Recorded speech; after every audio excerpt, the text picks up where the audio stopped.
bahas tentang jurnalistik secara teori ya, karena pasti teman-teman sudah tahu itu apa yang sekarang sudah menjadi bahasan ya.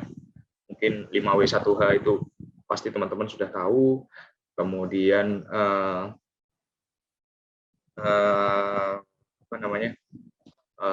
tata cara menulis berita yang berbentuk piramida itu mungkin juga nanti teman-teman kalau belum tahu juga pasti akan diajarkan karena itu basic teori. Nah, kita akan belajar tentang bagaimana sih jurnalisme di masa kini ini membentuk membentuk landscape jurnalisme kita. Saya memang tidak memiliki pendidikan formal di jalur jurnalistik, tapi saya adalah alumnus Yayasan Pantau, alumnus kursus jurnalistik Yayasan Pantau selama 6 bulan, yang diadakan selama 6 bulan, dengan mentor Pak Andreas Harsono. Jika teman-teman luang, teman-teman bisa googling siapakah Pak Andreas Harsono tersebut. Beliau adalah salah satu tokoh pers yang cukup dikenal di Indonesia dan juga dihormati.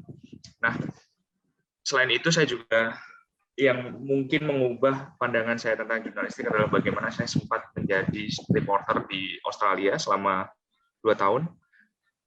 Di sana saya belajar bagaimana berita ini diberitakan dengan objektif ya. Karena jurnalisme di Barat dengan jurnalisme di Indonesia ini sangat berbeda, di mana lanskap jurnalisme di Barat ini menitikberatkan kepada objektivitas. Sementara di Indonesia sayangnya hingga saat ini masih sering ditemui berita yang timpang, alias berat sebelah. Kita terbiasa melihat berita yang mungkin oleh wartawan ini terlihat sekali atau kentara nuansa subjektivitasnya. Nah, tetapi itu mungkin kita bisa belajar untuk tidak mengikuti model seperti itu. Jadi mulai dari sekarang kita bisa belajar tentang bagaimana jurnalisme di masa kini ini bisa berubah, bisa menjadi lebih baik. Nah, ini tadi sudah dikenalkan, oleh sebab itu kita skip saja. Nah, dalam khusus Yayasan Pantau, karena Pak Andreas Harsono ini pernah mengikuti fellowship di Amerika bersama mentor yang merupakan salah satu tokoh jurnalis dunia. Pak Andreas Harsono selalu menjelaskan tentang pentingnya 10 elemen jurnalistik. Jadi seorang jurnalis, seorang wartawan, atau seorang calon jurnalis yang akan menulis sebuah berita, atau yang akan meng-cover sebuah peristiwa, atau yang akan menulis sebuah reportase mungkin, atau barangkali wartawan tersebut ingin mempublikasikan sebuah narasi, dia harus memahami bahwa ada 10 elemen jurnalistik yang sebaiknya dipegang. Mungkin ya, 10 elemen jurnalistik ini merupakan kebaruan di era jurnalisme. Karena kalau dulu secara tradisional ya kita mengenal hanya 5W1H. Tetapi 5W1H saja itu tidak cukup. Karena kalau 5W1H tertuang dalam satu berita, kita sebenarnya hanya memberitakan itu sebagai sebuah as-is. Jadi kita tidak bisa memberikan sesuatu latar belakang yang komprehensif tentang sebuah berita yang kita ceritakan. Oleh sebab itu, Pak Andreas Harsono menekankan, ketika kamu menulis dalam tulisan apapun, misalnya, entah dalam bentuk berita, entah dalam bentuk mungkin dalam bentuk narasi, atau mungkin ketika ini juga bisa diterapkan misalnya ketika teman-teman nanti menulis novel, atau seperti saya menulis blog, atau ketika saya menulis laporan, 10 elemen ini bisa diterapkan. Jadi, disusun oleh Bill Kovac dan Tom Rosenthal, ini salah satu tokoh jurnalistik dunia yang juga menjadi mentor langsung dari Pak Andreas Harsono. Yang pertama adalah tugas jurnalisme ini memberitakan kebenaran. Nah, kebenaran ini bukan kebenaran yang merupakan dogma ya. Jadi kita kan tahu ada kebenaran yang bersifat dogma. Dogma itu kita akan melihat sesuatu itu menjadi sebuah yang hitam putih. Nah, yang dilihat oleh Bill Kovac dan Tom Rosenthal ini, kebenaran ini adalah kebenaran yang berlaku di masyarakat. Jadi prinsip etis yang ada di masyarakat, mana yang benar, mana yang salah, ini kita harus beritakan, dan itu akan membuat kita berpihak kepada kebenaran yang sesungguhnya. Jadi kadang kita merasa kalau kebenaran ini kan ada sisi dogmatisnya ya. Kalau kebenaran sisi dogmatis, terutama kalau kita dalam percayaan yang kita anut ini sudah jelas mana yang benar, yang salah, sementara di luar sana ada versi kebenaran lain. Nah, kita bisa mulai untuk belajar agar kita melihat kebenaran dalam kerangka yang objektif. Di mana sih sebenarnya kebenaran dalam tataran masyarakat ini yang benar seperti apa? Nah, lantas yang kedua, loyalitas utama itu ada pada masyarakat. Jadi ketika kita memberitakan sesuatu, seseorang jurnalis ini hendaknya atau sebisa mungkin ini berpihak kepada masyarakat. Kita melihat banyak sekali reportase saat ini yang juga sangat pro kepada masyarakat. Beberapa kasus yang besar, kita juga bisa mencatat kemarin misalnya kasus yang ada di Sulawesi Selatan yang dipublikasikan oleh Project Multatuli misalnya, tentang ayah yang memperkosa 3 anaknya. Nah, itu bisa meraih atensi publik yang begitu besar, sehingga sistem hukum juga kembali direview. Apa yang terjadi di dalam sistem hukum pada kasus itu kembali direview, kemudian dibuka ulang, kemudian dibenahi. Nah, itu adalah bentuk keberpihakan wartawan kepada masyarakat, dan memang jurnalisme itu memang harus selalu berpegang kepada masyarakat. Ketika kita melihat bahwasanya masyarakat ini mendapatkan kesulitan atau ada golongan masyarakat yang tertindas, nah tugas para wartawan adalah memihak kepada mereka. Nah, kemudian yang ketiga yang penting adalah verifikasi, di mana saat ini mungkin ya kalau kita melihat kecepatan berita ini kadang tidak diimbangi dengan verifikasi. Oleh sebab itu, banyak sekali berita yang kita sendiri bahkan tidak tahu. Kelemahan sistem online adalah seperti itu. Itulah kenapa saat ini kalau teman-teman perhatikan, banyak sekali situs-situs berita yang kita tidak tahu kredibilitasnya. Jadi seharusnya kan sebuah kantor berita itu terdaftar di Dewan Pers, memiliki struktur ADART yang jelas. Tapi ternyata saat ini banyak banyak kantor berita yang sebenarnya kita nggak tahu ini tuh benar apa enggak. Kalau kita lihat di internet misalnya _news.co.id, _news.co.id. Nah, padahal kita nggak tahu itu kantor berita itu ada atau. Kemudian yang kedua adalah wartawan harus independen, artinya dia harus lepas dari tekanan. Bahkan ketika dia memiliki preferensi terhadap sesuatu hal, ketika dia meng-cover berita yang harusnya objektif dan dia tidak sepakat dengan hal tersebut, dia harus bisa untuk melepaskan preferensinya tersebut, sehingga berita yang diberikan itu bisa independen. Nah, kemudian jurnalisme itu memang menjadi watchdog ya, atau kita harus bisa memantau kekuasaan. Jadi ketika ada kekuasaan yang mungkin ada yang keliru, nah koreksinya adalah dari jurnalis. Kemudian menyambung lidah yang tertindas. Nah, itu tadi yang saya katakan, itu kita harus bisa memberitahukan kepada halayak, kepada penguasa misalnya, atau kepada pemerintah bahwasanya ada sebagian rakyat yang tidak bisa mendapatkan sesuatu akses atau mendapatkan kerugian.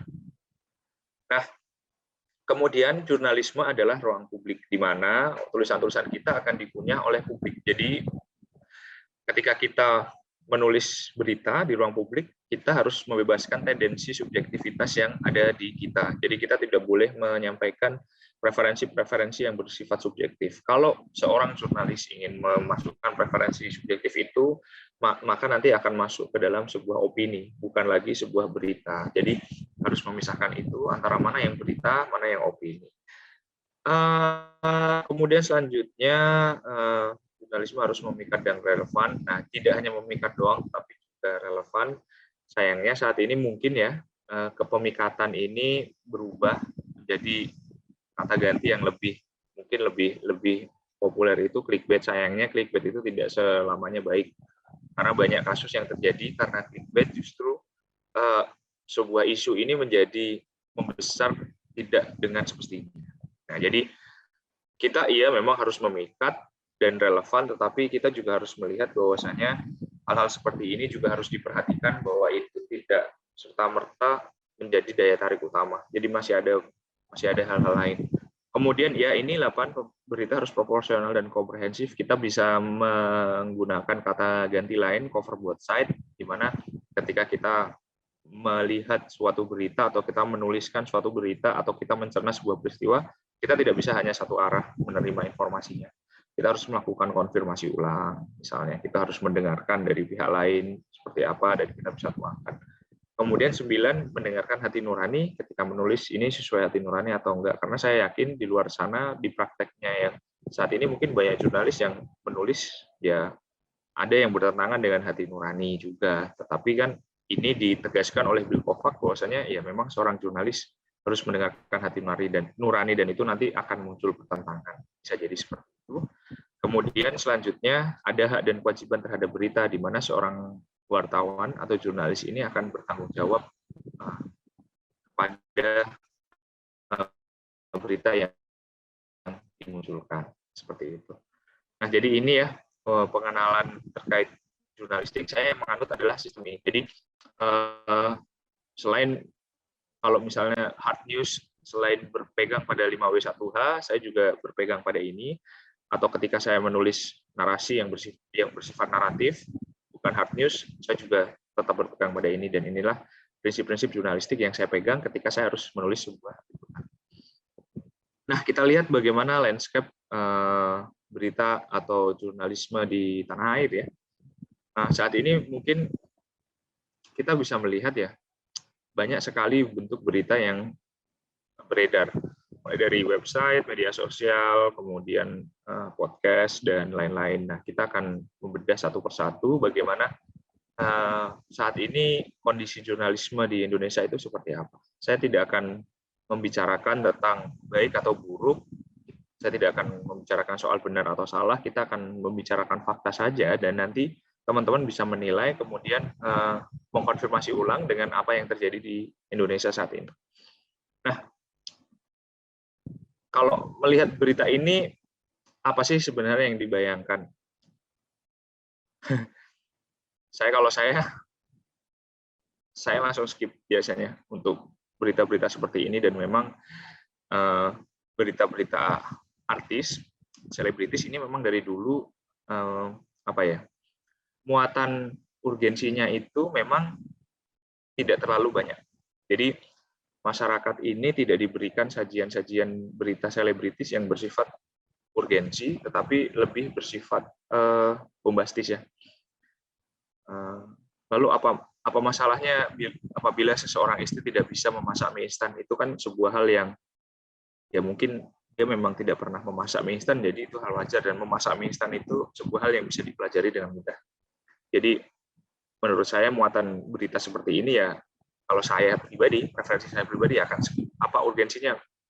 Saya tahu seseorang calon istri tidak bisa masak mie instan, tetapi memang di sisi lain berita ini bagi yang marketnya alias orang-orang yang menjadi fans selebritis, yaitu memang jadi berita seperti itu. Oh, istrinya nggak bisa masak, oh itu bisa jadi bahan obrolan ya. Nah, atau kemudian ketika seorang Anya Geraldine jatuh seperti ini karena dia sering jatuh ya, kemudian dia berseloroh, jodohnya aspal. Bagi saya ini kan sudah tahu ini konteksnya adalah candaan. Nah, tetapi mungkin bagi orang lain karena dia fans Anya Geraldine itu bisa menjadi sebuah hal yang bisa menjadi berita. Dan hal seperti inilah yang kemudian kita lihat bahwasanya kalau ada berita-berita seperti ini dan semakin banyak, dan kemudian kantor berita juga menduplikasi atau mereplikasi pola seperti ini, kita harus bertanya, apa sih yang terjadi dengan kantor berita atau jurnalistik zaman sekarang? Karena untuk hal-hal yang sesepele ini saja bisa menjadi sebuah berita. Apakah kantor berita ini kekurangan berita, ataukah kantor berita ini dibebani target yang banyak? Kita kan nggak tahu ya, tapi kita bisa melihat mungkin, oh ya, memang kita bisa membaca bahwasanya pergeseran jurnalistik itu sekarang seperti ini. Dan berita-berita seperti ini ternyata ada yang mengkonsumsi juga. Itulah kenapa kantor berita mengeluarkan berita semacam ini, ya karena ada yang mengkonsumsi beritanya. Nah, kalau nggak ada yang mengkonsumsi beritanya, ya itu mungkin tidak akan dikeluarkan. Ini kan sesederhana prinsip ekonomi, ada penawaran, ada permintaan, ada penawaran. Nah, seperti itu. Kenapa hal-hal ini bisa terjadi ya? Karena yang begini, yang pertama adalah internet. Internet itu mengubah arus informasi. Ketika dulu saya menggunakan internet, saya masih ingat saya main internet itu pertama kali SMP kelas 2, dan itu pun internet di kota saya, di Magelang, itu belum ada. Saya harus ke Jogja. Di Jogja itu saya nebeng ke teman ibu saya yang seorang dosen, yang pastilah kalau seorang dosen dia mendapatkan fasilitas dari universitasnya. Waktu itu saya ingat saya masih membuka Yahoo ya, karena waktu itu belum ada Google.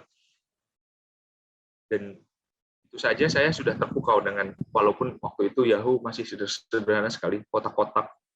Nah, itu saja sudah terpukau dengan, oh, bisa seperti ini ya. Kemudian ketika internet itu masuk ke Magelang, internet itu masuk ketika saya kelas 2 SMA mungkin ya. Nah, kemudian saya melihat bahwasanya, oh, itu menarik ya.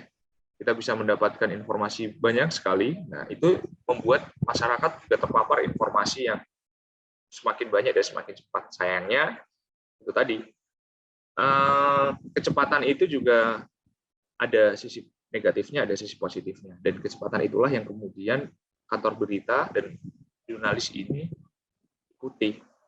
Jadi, semakin cepat berita di-deliver, semakin cepat mungkin itu akan semakin baik bagi mereka, karena mereka juga pasti tidak ingin ketinggalan tren.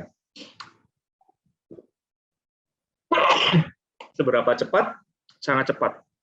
Kalau dulu orang selalu menunggu koran pagi, karena berita yang ada di hari sebelumnya itu baru bisa dibaca koran pagi, oleh sebab itu ada koran yang terbit sore sebagai solusi atas itu. Sekarang internet, saat ini ada kejadian, mungkin 2 atau 3 menit setelahnya sudah ada beritanya. Karena itu tadi, internet mengubah kecepatan penyajian berita. Nah, kebiasaan ini juga membentuk kebiasaan masyarakat. Masyarakat itu juga sekarang maunya serba cepat. Dengan internet mereka pengen berita yang relevan, mungkin ya, berita yang cepat, dan kemudian mereka juga menagih kecepatan juga kepada kantor berita. Bisa dilihat ya, kalau teman-teman ada kejadian, cek di grup WA, beritanya udah keluar belum? Nanti pasti ada yang nge-share. Kalau nggak link berita, ya link Instagram, ya link TikTok, atau link Twitter. Nah, itu kecepatan ini juga sudah menjadi adiksi ya bagi masyarakat, maunya serba cepat. Selanjutnya, nah ini yang lebih berbahaya, karena begini ya, ada model bisnis dalam sebuah media online ya. Karena ini saya membaca dari saya menerapkan sendiri dari blog saya. Semakin banyak halaman itu dikunjungi orang, berarti kan akan semakin banyak orang membaca. Dan jika semakin banyak orang membaca, maka itu bisa menjadi lahan untuk placement iklan. Oleh sebab itu, kemudian bagaimana caranya agar orang-orang mau membaca itu kan dengan memberikan judul yang cukup nendang gitu istilahnya. Nah, judul ini memang kalau dalam piramida berita, yang piramida terbalik itu memang elemen yang terpenting, karena dari judul kita akan mengundang orang-orang untuk membaca. Nah, ini ada sisi positif, ada sisi negatifnya. Sisi positifnya ya, orang-orang akan tertarik membaca, kemudian dari orang-orang yang banyak membaca itu, kemudian orang-orang akan melihat bagaimana di media sosial, orang-orang akan melihat bagaimana tulisan itu, kemudian dengan banyaknya viewer atau berita bisa mendapatkan iklan. Nah, seperti itu kan. Karenanya kalau teman-teman membaca sebuah berita di kantor berita itu kan teman-teman akan melihat tuh banyak banget tuh beritanya, iklannya nempel keluar 1, 2, 3. Nah, seperti itu loh model bisnisnya. Nah, tetapi di sisi lain itu bisa mendatangkan efek negatif karena kita bisa melihat bahwasanya secara umum tingkat literasi masyarakat Indonesia kan rendah ya. Jadi mereka kadang terpengaruh pada judulnya aja. Jadi ketika melihat judul tanpa melihat bacaannya, isinya, mereka langsung share. Nah, itu yang bahaya. Dan kemudian hal-hal tersebut itu menjadi merugikan karena berita yang disampaikan itu tidak seperti yang ini. Dan orang akan malas membaca, tertrigger dengan judulnya karena tingkat literasi masyarakat yang juga masih rendah. Nah, itu akhirnya bisa menjadi isu yang bergolak. Itu juga yang saya alami di tempat saya bekerja, karena saya juga termasuk salah satu orang yang mengurusi bagian media online. Maksudnya ketika ada media online, ketika ada berita di luar sana, saya menganalisa dan sebagainya. Saya jadi tahu, oh mana sih kantor berita yang sering clickbait. Oh ya, seperti itu. Nah, ini contohnya. Bagaimana berita seperti ini bisa menjadi sebuah headline yang bombastis. Ya kalau kita baca kan, kita langsung terasosiasi dengan Leonardo yang ganteng itu. Tapi kan sebenarnya ini nama orang Indonesia yang bernama Leonardo DiCaprio. Dan dia orang Indonesia. Itu tidak dijelaskan di judul. Nah, model-model seperti inilah yang kemudian direplikasi. Fakta-fakta Leonardo DiCaprio yang tewas kecelakaan misalnya. Nah, kita kan langsung berasosiasi ya, kalau orang yang nggak tahu kan, wah Leonardo meninggal nih, padahal Leonardo siapa? Seperti itu. Nah, kemudian selanjutnya media sosial ini apa ya? Karena sebuah berita di media sosial ini menyebar begitu cepat, itu sebenarnya ada sisi positifnya, ada sisi negatifnya. Yang pertama, kita bisa tahu bagaimana kejadian itu real time, tapi sisi negatifnya kita sebenarnya nggak tahu di balik berita itu tuh sebenarnya ada apa. Misalnya seperti itu ya. Bahkan juga media sosial sekarang saat ini menjadi media klarifikasi yang lebih dominan dan lebih disukai dibandingkan media online. Contohnya misalnya, beberapa pejabat saat ini lebih suka mengklarifikasi sebuah isu di mana? Di podcast Deddy Corbuzier, dibandingkan dia harus menggelar konferensi pers. Nah, itu sudah menjadi tren yang berubah, ya, bahwasanya media sosial ini sebenarnya sudah bertransformasi ke arah media juga. Dia sudah menjadi salah satu sarana untuk memberitakan sebuah berita. Nah, sayangnya hal ini kadang ya menimbulkan banyak tanda tanya pada kita, apakah ada validasi yang kemudian bisa dijadikan rujukan ketika sebuah peristiwa di media sosial itu kemudian diangkat menjadi berita. Teman-teman pasti sering melihat banyak kalau misalnya ada berita ya, di berita itu kemudian seperti dikutip oleh dari akun Twitter bla bla bla bla, seperti itu. Itu pasti banyak karena sekarang juga wartawan karena mungkin ya dituntut kecepatan dan target untuk menulis berita, mungkin mereka crawling di media sosial. Mana yang rame kita beritakan, mana yang rame kita beritakan. Ini saya contohkan. Ini saya sendiri. Waktu itu saya dapat video balapan ya, road bike dan Starlink. Kemudian saya post di Twitter. Masalahnya adalah saya itu nggak tahu video ini siapa yang pertama kali mengupload ya.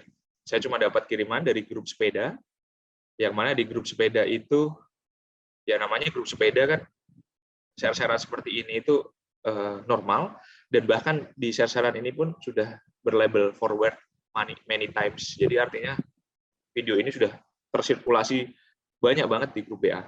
Kemudian saya post sebagai hal yang bersifat lucu-lucuan aja. Loh, ternyata malah jadi ramai dan kemudian dikutip oleh media online. Sayangnya adalah media online ini tidak melakukan verifikasi kepada saya. Dia tidak menanyakan apa namanya, ini berita kapan dan sebagainya. Dia hanya mengutip seperti ini. Dia juga tidak meminta izin untuk memposting. Dan sebenarnya saya juga nggak tahu kalau ada berita ini. Orang saya googling baru tahu kalau ternyata masuk ke media online. Padahal bagi saya sendiri pun nggak akan tahu siapa yang ini posting video ini, karena memang itu sirkulasinya udah banyak banget dan kita akan kesulitan untuk tracking siapa sih yang pertama kali. Nah, karena kemudian saya posting di Twitter, dan Twitter itu kan bagi saya personal ya, saya tidak memberitakan sebuah hal yang saya di Twitter nggak pernah menuliskan sebuah berita yang misalnya ditujukan untuk itu sebagai fakta ya. Di Twitter ya saya main lucu-lucuan aja ya, seperti ini. Apalagi bulan Maret itu kan sedang ramai ya kasus, kalau di Jakarta sedang kasus road bike yang dianggap songong di jalanan ya, ini kan sebagai lucu-lucuan aja. Loh, ternyata malah dikutip. Nah, saya ini sebenarnya bingung, apakah sedesperate itu ya orang-orang untuk wartawan sekarang untuk mencari berita, atau memang itu tekanan dari kantor berita untuk memproduksi sekian berita, saya nggak tahu. Tapi ya yang jelas praktek seperti ini sudah menjadi hal yang umum di jurnalisme saat ini, dan memang hal-hal seperti ini agak harus diwaspadai, karena kita harus kritis. Kalau lihat berita-berita seperti ini tuh kita harus kritis. Nanti teman-teman juga ketika mungkin akan menjadi jurnalis atau menulis sesuatu dan melihat sesuatu di media sosial juga harus kritis. Benar nggak sih ini yang ditweetkan? Karena kita lihat banyak prank kan, kemudian banyak hal yang di media sosial itu tampak bombastis, kemudian tiba-tiba setelah dikonfirmasi ternyata itu nggak benar. Kayak seperti kasus Diana kemarin itu loh, yang sempat ramai banget, yang ternyata dia ngilang, ternyata dia hanya stres, lagi ada tekanan pekerjaan, dia menenangkan diri, udah sampai nyari dukun apa sebagainya, ternyata seperti itu. Nah, kemudian ini apa grup WA yang mungkin teman-teman, apalagi anak muda ya, mungkin ya grup WA yang teman-teman enggan bergabung di dalamnya adalah paling ya grup WA keluarga yang isinya om-om, tante-tante, bapak-bapak, dan ibu-ibu, di mana di situ kita sering melihat broadcast-an yang nggak tahu ini benernya gimana. Nah, broadcast-an ini semakin memperparah sirkulasi berita-berita yang bersifat clickbait, yang verifikasinya kurang, yang nggak tahu kebenarannya. Kemudian dari grup WA itu dipotong, kemudian dari berita itu dipotong, kemudian ditulis dengan imbuhan kata-kata bombastis, baru kemudian di-share di grup WA, dan sebenarnya kita jadi nggak tahu ini tuh gimana mau mengklarifikasinya, dan itu sering terjadi. Karena ini kita masuk di era post-truth itu ya, kita nggak tahu sebenarnya kebenaran ini yang mana sih yang benar, dan kita memang harus sebagai orang yang kalau mau berpegang kepada kebenaran ya kita memang harus repot-repot menjelaskan. Ini saya sering lakukan di grup keluarga yang kemudian berakibat saya di-kick. Ya sudah. Setidaknya saya mencoba untuk memberikan sesuatu yang benar, karena memang sirkulasinya masif sekali, apalagi sudah masuk di grup WA ya. Grup WA ini udah nggak tahu, dan kita bisa melihat pattern-nya. Nanti ada tulisan, misalnya tulisan yang sentimennya besar, kemudian ditulis dengan embel-embel tokoh itu kemudian ditulis dengan jabatannya, terus kemudian baru beritanya, dia kadang nggak nyambung satu sama lain. Nah, karena sirkulasi itu sudah semakin cepat, kita juga sebenarnya kalau mau melakukan klarifikasi juga harus cepat. Kami di kantor itu juga sering seperti ini. Setiap hari yang kami dealing ya dengan isu-isu seperti itu. Nah, oleh sebab itu kami di kantor kami memiliki yang namanya alat untuk mendeteksi sentimen berita. Jadi kami punya alatnya, kemudian kami lihat dalam satu hari mana sih sentimen berita yang negatif dan perlu kami klarifikasi, karena kadang sirkulasi berita ini nggak sesuai dengan fakta yang semestinya. Jadi kita harus luruskan, kita bisa keluarkan siaran pers, kita bisa keluarkan hak jawab, dan sebagainya. Nah, kedepannya bagaimana? Seperti ini ya. Memang sekarang saat ini karena berita ini mayoritas online, kendali itu ada di tangan pembaca, yang artinya pembaca yang memilih mana berita yang akan dia baca, mana yang enggak. Kalau misalnya pembaca itu merasa itu menarik, maka dia akan terus membaca, kemudian secara konsisten mengikuti bacaan tersebut. Tapi kalau misalnya pembaca itu merasa tidak menarik, ya udah dia akan skip aja. Seperti itu. Kemudian yang selanjutnya adalah citizen journalism.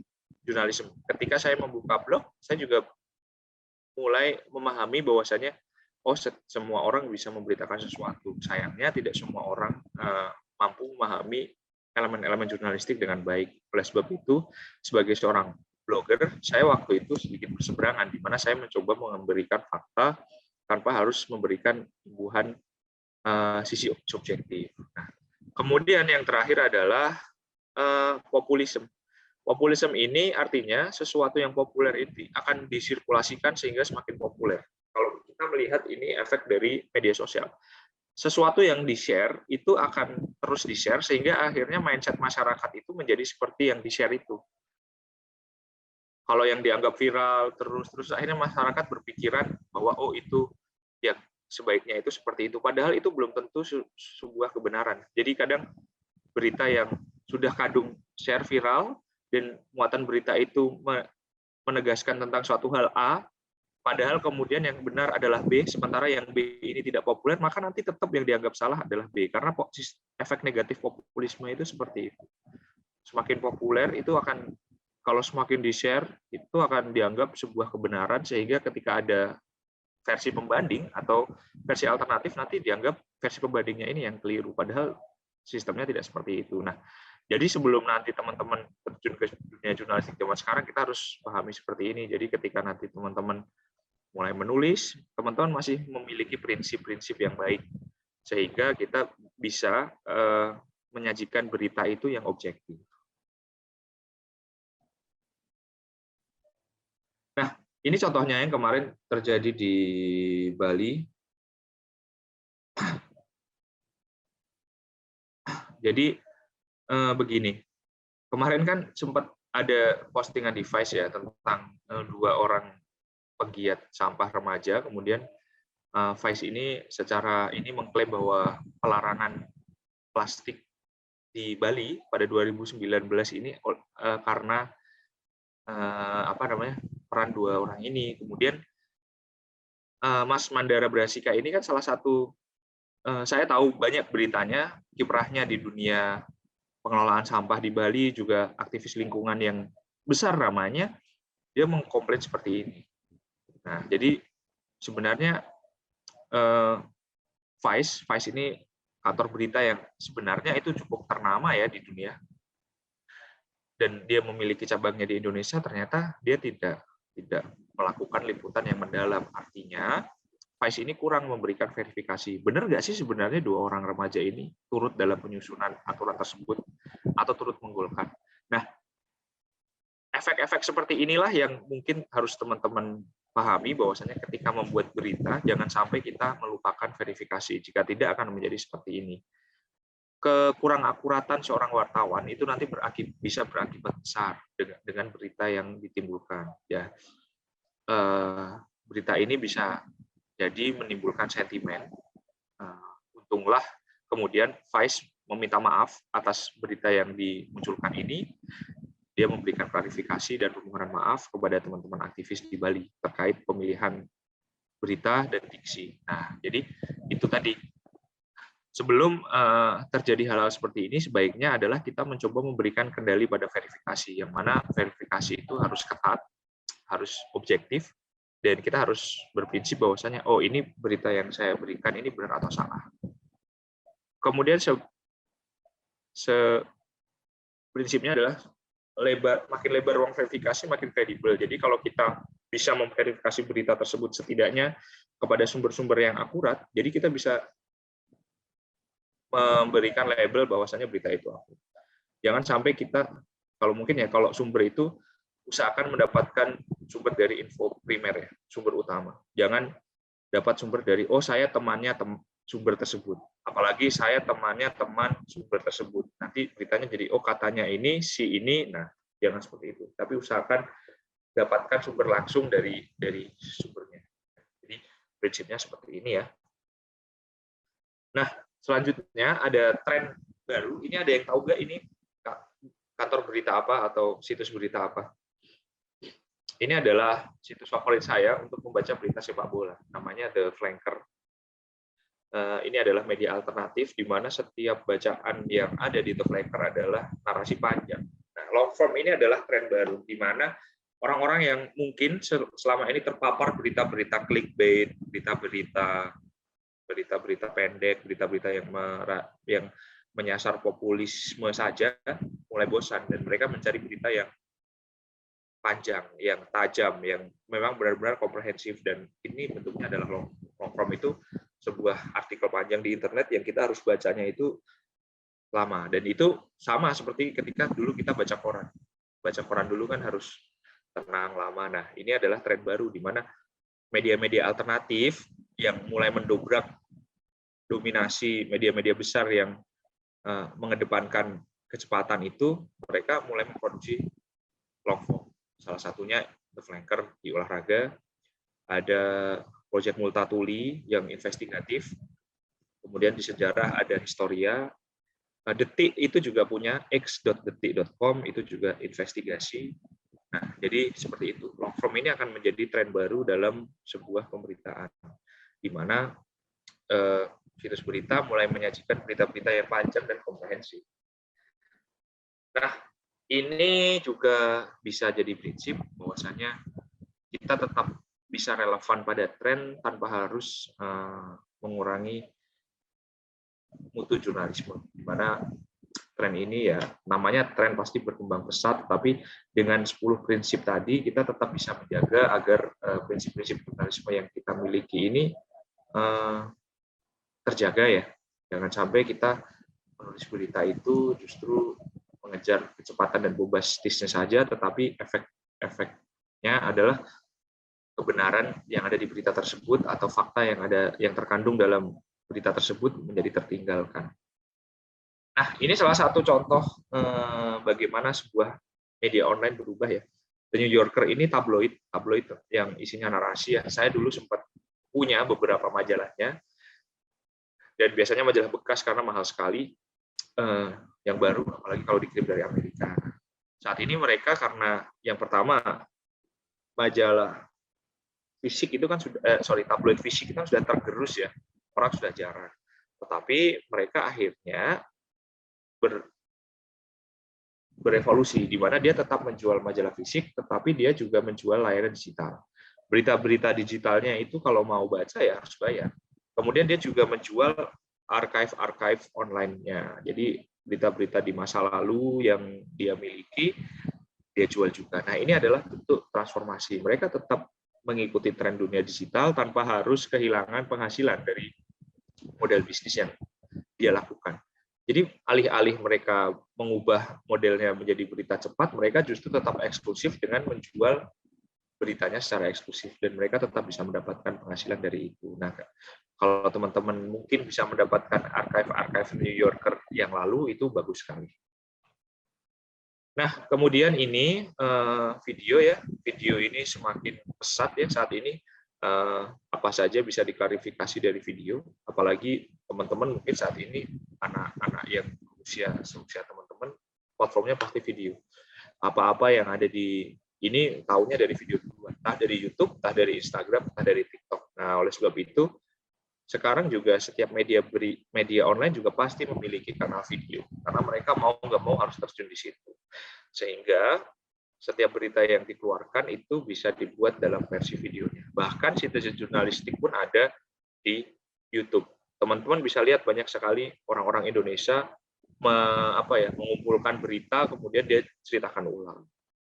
Entah dalam bentuk podcast atau entah dalam bentuk informasi. Nah, seperti itu. Kita sudah membaca bagaimana tren-tren media ini akan bergeser, yang mana nanti teman-teman ini bisa kemudian membaca ulang. Kemudian dari sini kita bisa menilai mana sih sebenarnya ke arah mana ke depan jurnalisme kita itu akan menuju ke mana. Bagaimana mutu jurnalisme bisa dijaga, bagaimana teman-teman bisa membawa diri ketika nanti mungkin akan memilih terjun ke dunia jurnalistik, kemana akan memihak dan sebagainya, itu kita bisa ini. Kita tidak akan ngomongin benar atau salah praktek yang dilakukan, karena itu diskursus dan juga perdebatan yang masih berlangsung hingga saat ini. Ada yang bilang secara etis tidak benar, tapi ada yang bilang tuh ya mau nggak mau harus seperti itu.